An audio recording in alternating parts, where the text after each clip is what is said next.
welcome back to the Tech Shark podcast. It's G. Levitt. I'm your host, and today I have the original shark, Kevin Harrington, with me today. Excited to interview Kevin and talk to him a little bit more about where business is going in 2022 and get a sense for what he thinks about what's going on in the technology space, etc. Welcome, Kevin. Hey, buddy. Good to see you. G. All right, good to be here. Yeah. So, Kevin, you're one of Toolbox's largest shareholders. I like that, too. Yeah, it's a Thank cool you. phrase, Yeah, right? great, yeah. So as one of the largest shareholders, I'm really curious, what do you look for in investing in a company or even just getting involved with that company, maybe as a board member and as an advisor? That's a great question. First of all, I've been in an entrepreneur for 40 years and I've sold a lot of products over the years.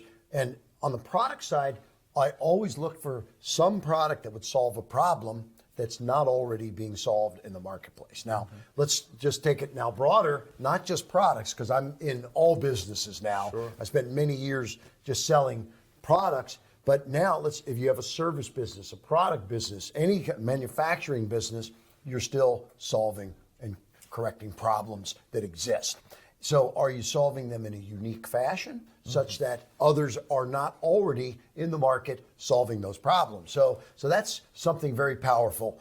And of course, I also like to see proof of concept. I like to see some basic sales numbers. In other words, complete startups that just are idea stage, that's a tougher investment for me because I like to have it a little further along. Do we have customer acquisition costs identified, things like that, right? So sales, a little bit of proof of concept, a little bit of marketing that you've identified, some costs, and what problems are you solving, and are they unique, and is this going to be a very powerful launch opportunity? That's kind of what I look for. Got it. It seems like differentiation is one of your differentiation big things, is very key. Me Too services and products just don't get me excited, right? Yeah. So I want to know that you can take something that look at the marketplace and it's not currently being handled effectively in the marketplace right now. And that is going to be a game changer. Nice. And you do have a track record of doing that with several different products. I think so. So I can see that in your investing strategy. Yeah, if you would, can you answer that question a little bit more from the side of the entrepreneur themselves? What type of entrepreneur do you look to deal with? How do you vet the entrepreneur to make sure they're the right person for you? That's a great question. First of all, I vet by I love to see what's their track record, right? When they got, did they graduate from college? Which I don't care because I'm a college dropout, okay? Because I had a business in college with 25 employees. So I dropped out of college, but then I had a startup that went from 0 to 50 million, and then I had a public company, and then so what kind of track record do you have in your business, professional, entrepreneurial life, or you also might have been just a corporate employee inside of a great business that took off. What was your offering to that company to make that so powerful for you to be involved with them? And what now can you bring to the new co if that's the case, right? So yes, I want to see a great success track record in an entrepreneurial fashion, or as an employee that did some great things inside a company, as well as also, I want to know personally about the people. Are they dependable? Sure. Are they reliable? Do they have a family? That could be good if that's the case. But not everybody. Look, I have a family and I'm married, but I have a lot of people that are high level folks inside my company that are single and want to go build an amazing business before they get married. So that's cool too. So I think I want to know personally, are they ethical? Are they honest? Do they live up to their commitments? And I like to check references in that regard type of thing. So we do a lot of due diligence when we get involved with a company, because if we're going to write a check and put our money somewhere, we want to make sure that we're putting it into good hands. Yeah. Speaking of that money, Kevin, I want to talk to you about actually investing in companies, yes. right? Because there's this notion out there, and it's one of the most positive and uplifting conversations I've ever had with you, Yeah. where we've talked about how some companies don't actually need capital. That's not what they're missing, right? Right. So can you talk to us about, the resources that companies really need versus the resource they think they need with just the capital? Right. What are they missing many times that they don't really realize? So I see so many companies that get started. They haven't put a good business plan together necessarily, but they start. They're selling. They got sales, and they may have profits. But because they didn't have a good plan, they may most likely not have the right structure, the right people, and the right tech. So, it's selling products and selling your services is easy sometimes, but can you continue to do it? Do you have continuity? Do you have subscription revenue? Do you have the right technology to be able to scale the company? And I think this is one of the key things I think that people miss out on. Entrepreneurs, they all of a sudden they got sales and profits, and they think, oh, I'm solving all the problems that I need to solve. No, it's continuing to grow the business, because too many companies get up, they flatline in with their growth model. They need to continue to grow it, and a lot of times this does involve having the right technology also. I've heard you talk about the dream team. Can Yeah. you elaborate on that? Yes. So when I was a young entrepreneur, I had an ego, and I thought I could do it all myself, and I didn't want to pay a lot of outside people, and it was myself. I had a younger brother that I started one of the businesses with. He's 9 years younger. It was the two of us and a secretary, and my accountant said, you need to hire a CFO. And I'm like, oh my God, I don't want to spend all that money. And so, but finally we did, but we didn't put the right budget on it. And so I realized early on I made many mistakes, not getting the right people, not paying the right money, not having what I call the dream team. Once I figured it out, because I had the wrong CFO, he cost me literally millions of dollars. And I saved maybe $50,000 on his salary, but it cost me millions, literally, because he didn't have the knowledge of we were doing tens of millions of dollars in sales, and it was just coming through, and he wasn't on top of it. And so my accountant sat down and said, see, we told you, you need the right dream team. I learned this the hard way. So we went for the best of the best that we could get in accounting, in legal, in every aspect of the business. And so, right now, what are the important things? Obviously, finance is important. You need to also make sure you've got great digital folks on your team, because the world has changed.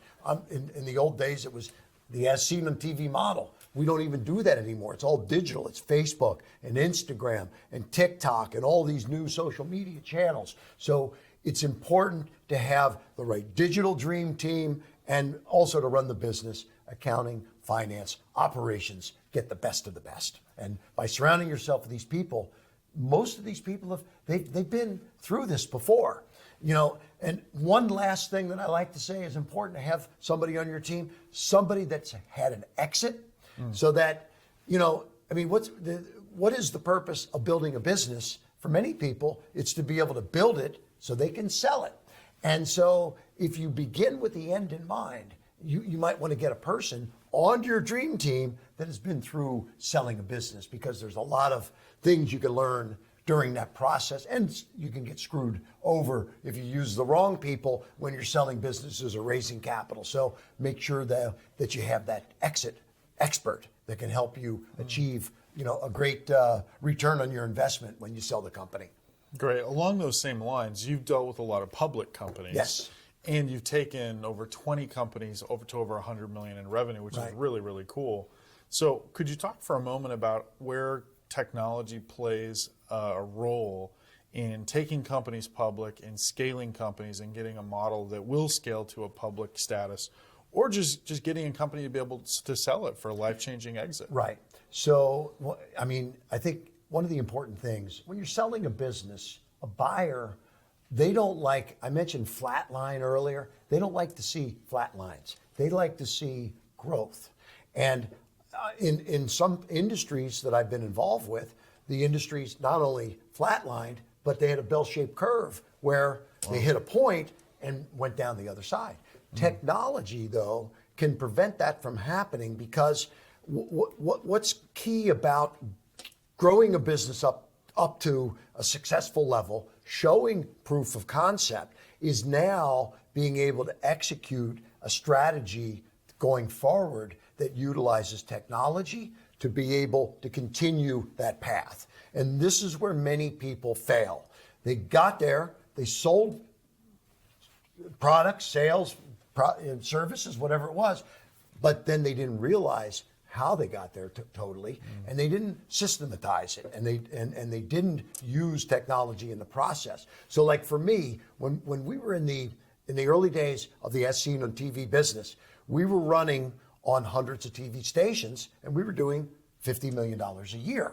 Well, we figured out we created software programs and worked with media buyers and over 1,000 television stations, and we were able to actually create, with technology, an ability to turn the faucet on faster, because it's like, okay, we're doing all this for 300 or 400 stations, but there's 1,000 stations. So let's just turn it up and use the software and the technology that we've created to ramp this into the 1,000+ stations in the US. But then we went international, and we did the same thing country by country around the world. So we went from literally built the business to 50 million, and then we took it to 500 million by utilizing technology. And of course, we also utilized an amazing dream team of people I mentioned that we had created and built around this. So they were part of helping us create this technology also. Yeah, that resonates deeply, because we're seeing,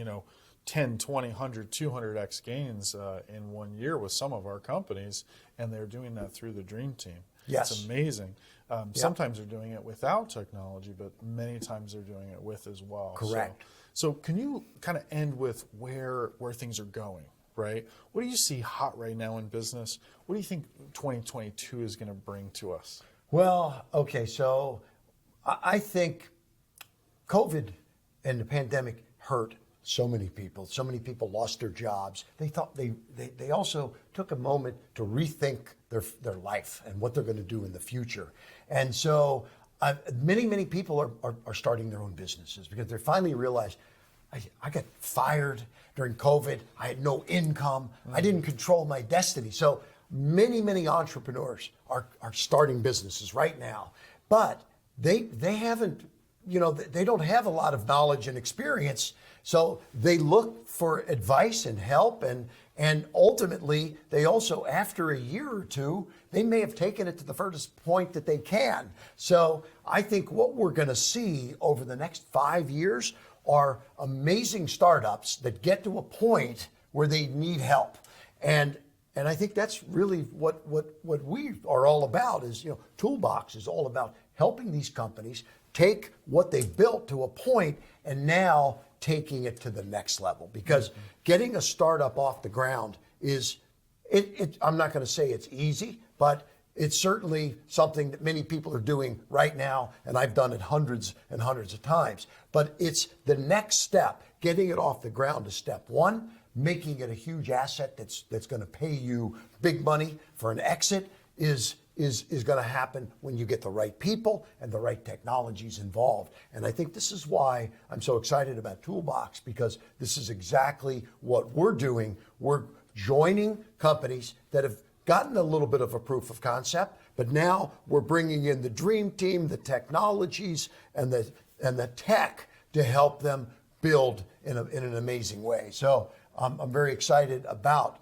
what we do at Toolbox, because there's going to be so many companies over the next 3 to 5 years that are going to need the services of groups like us that have assembled these teams of experts, as well as the technology to help them take their business and run.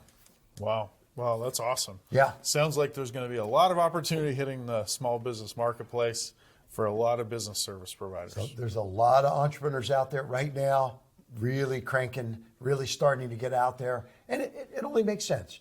COVID was tough on a lot of people. People can now take control of their own destiny. They can start an Amazon business. They can start a service business. And all of a sudden, hey, before you know it, you got a couple $1 million a year in sales. Oh, that might be worth. That's a great asset that somebody is willing to partner or buy for some serious money. But don't stop at $1 million. Let's take it to 10 million. Let's take it to 20 million. Let's take it to 50 million, and now make it worth a lot of big money. And I think that's ultimately what we're here for. You mentioned we deal with public companies, et cetera. We can even help raise capital or take it to the next level in a Pubco type situation too. Well, that's Yeah. perfect exit, All right? right, buddy. Thanks, Kevin. Good seeing you, Appreciate man. you. Thank you. It's G. Levitt signing out. Thanks for joining.